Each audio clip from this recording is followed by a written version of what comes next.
Welcome back to World Crisis Radio.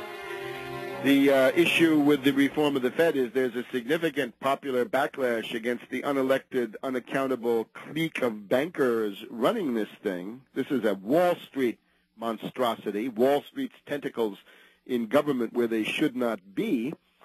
And the Dodd proposal basically says, let's keep an economy based on speculation and risk and try to manage the inevitable instability that comes out of that. They want to have a systemic risk oversight set up. This, of course, is a complete illusion. You can't have an economy based on 1.5 quadrillion of parasitical toxic derivatives and then attempt to put at the top of that pyramid some kind of a systemic risk authority that will tell various banks that they need more capital. This is simply an exercise in futility and a wild goose chase. We need a Tobin tax, 1% on all derivatives. That'll take the life out of the booze for the quants at Goldman Sachs. Let's then have the nationalization of the Federal Reserve and 0% credit, not for bankers, as Samuelson and Rubini point out, but rather for production, for mining, manufacturing, forestry, agriculture, scientific research, the other tangible, physical, hard commodity areas of economic activity upon which human survival depends.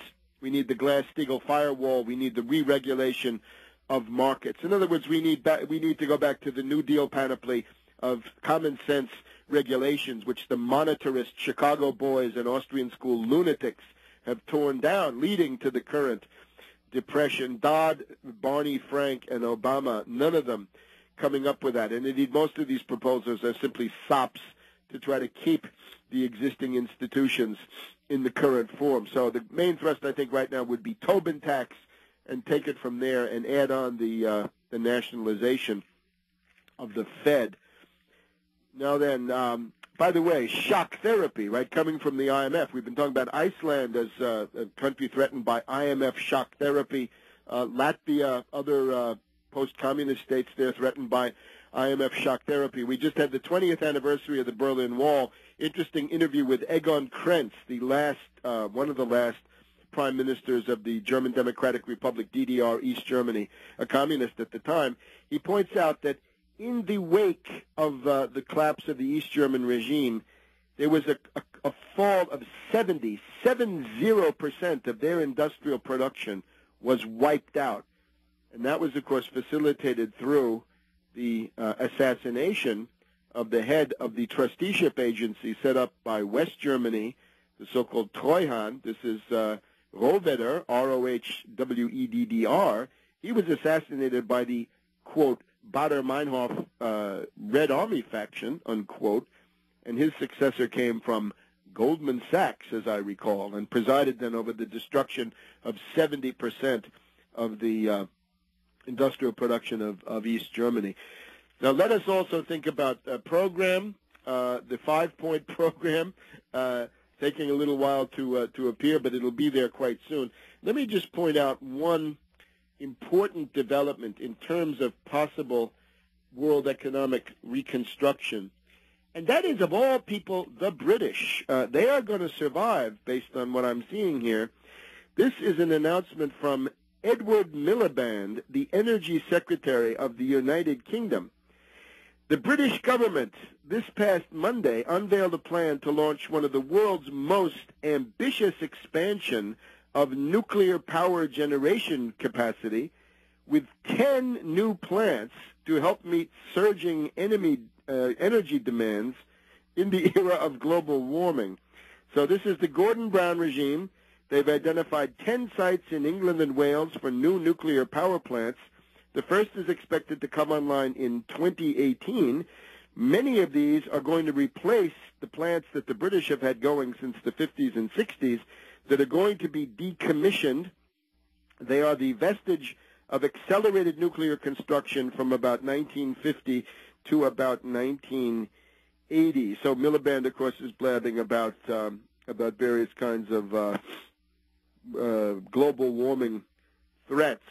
There's a discussion about how to pay for it. But if the British are building 10 plants the United States must immediately launch 100 high-temperature, pebble-bed, fourth-generation, very high-temperature, ultra-high-temperature reactors of the most modern type, 1,000 megawatts to 2,000 megawatts, to rebuild this power grid. The U.S. right now has about 103 nuclear plants. All of those are getting on in years. It's time to replace them with the most modern, the safest, and most advanced designs. And indeed, if you take, compare the U.S. population, it's about 6 times that of Britain. That would get you up to 60. Well, let's take it all the way to 100 since we've got 100. That is economic recovery. Think about the multiplier effect of those contracts as those go out through the communities, through construction, steel, and other engineering services and so forth, all the things that go into building modern nuclear reactors. The debate about nuclear energy in the wider world is over. The British, of course, the most Malthusian and the most pessimistic, the most anti-technology in many ways of all the major powers, have now taken the plunge. 10 nuclear plants we're going to start up building in Britain over the next couple of years. What is the U.S. doing?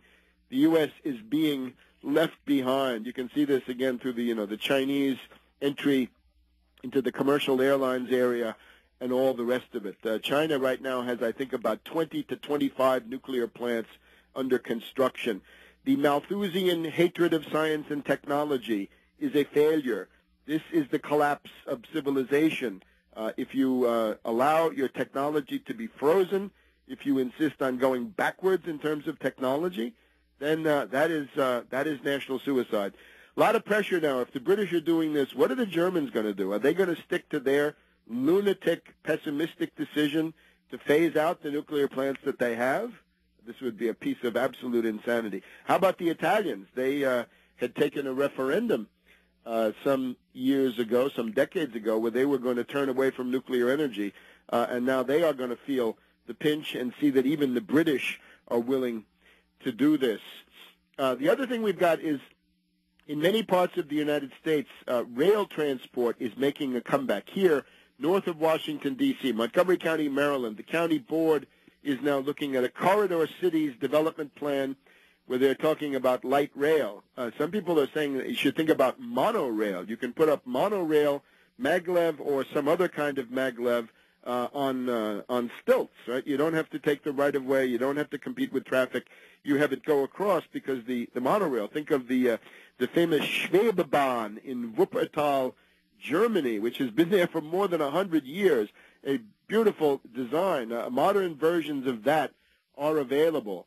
Various kinds of monorail. There's a monorail in Seattle, which is once again in the center of attention. And, of course, the Chinese have got their maglev going at Shanghai with the airport. It gets you up to 250 kilometers an hour, and you float along. This is better, qualitatively better than the French design of the TGV or German ICE, because the difference in this case is the motor that is driving the train is not in the there's no locomotive.